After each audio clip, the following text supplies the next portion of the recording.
Thanks for sticking with me. I'm sure this has been a long video. I won't know until I edit it, really. But it's zoom spat time. What we're going to do is I'm going to oil in the front here where these little washers and felt are.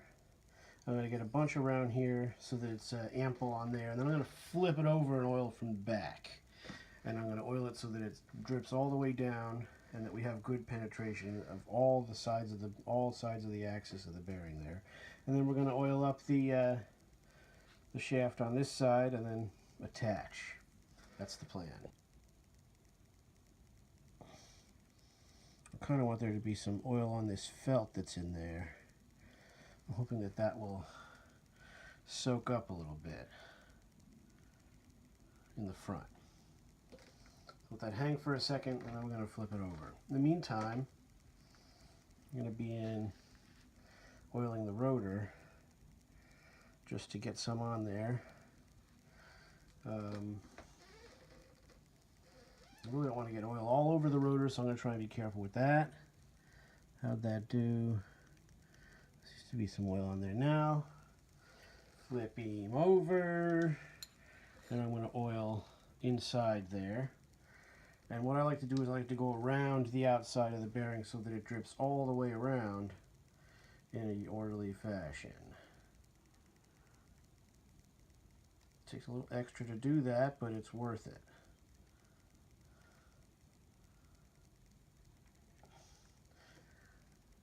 And it does look like we're getting some coverage in there on the oil.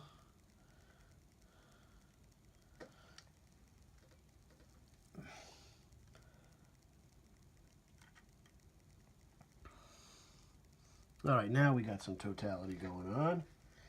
Okay, as you can see, it's making it through there. And now I'm going to try and oil down the shaft on the inside of the rotor. See that?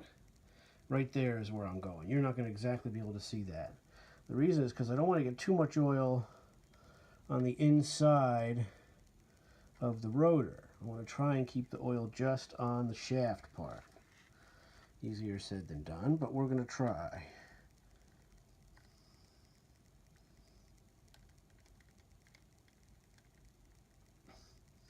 Well, I'm feeling like we got a bunch of oil on there.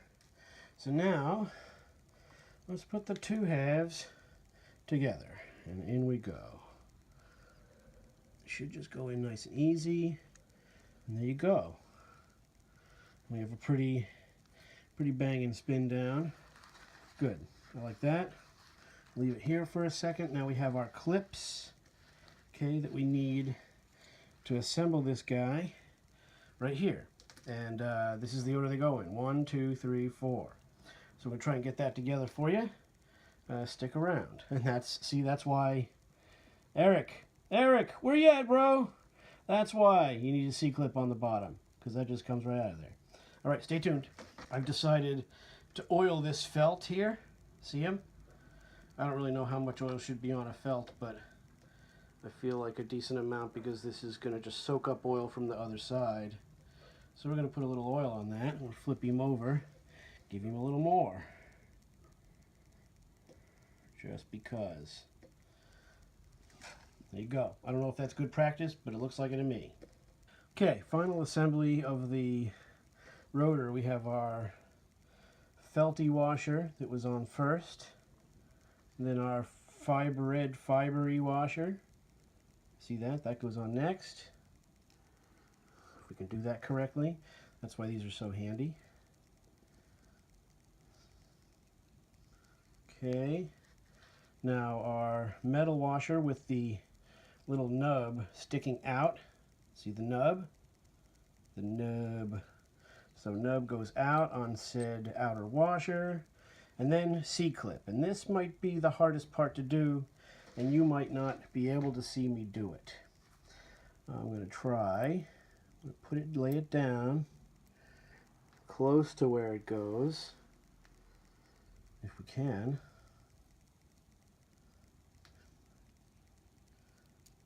And then we get it into the groove it needs to be on, and then we just push it on. Maybe we can even use these tweezers to do it. Wouldn't that be neat? Can we? A tweezer and a finger? Let's see. almost, not quite enough leverage. There we go. And there it is. You're in. Now let's pull this guy, and here you go. There's your GE motor, ready to rock. It definitely spins a little freer. It's happy to have some nice oil on there. And then again, there it is all together. Now the strangest part about all of this is that it did not have a big felt in here, and that's either because they didn't put one in there or because this has been a part in the past and it was put back together without the felt, or the felt was ruined, who knows, right? But we didn't find a felt. The next item of business, we have a couple items of business when we put this fan back together. I don't like that. Shouldn't be moving that far.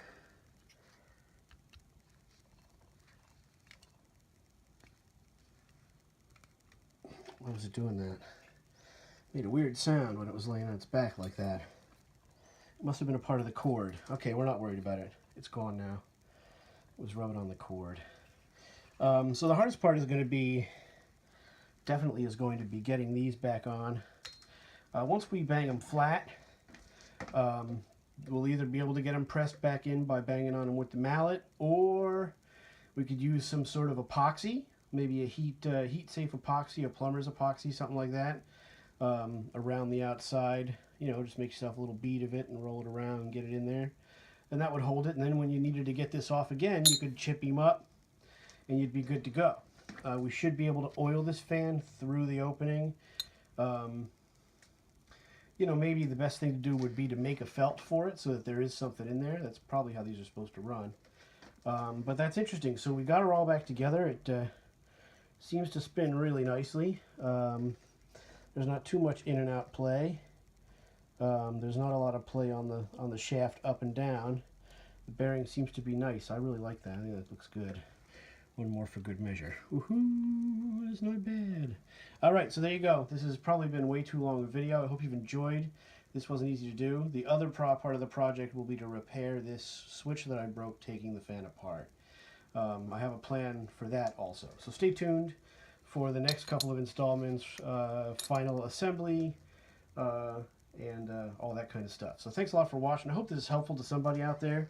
You know, these motors, this fan is pretty complicated, but at least it came apart, and we'll see how we go with the other fans that have a similar motor going forward. Again, thanks for watching and take care.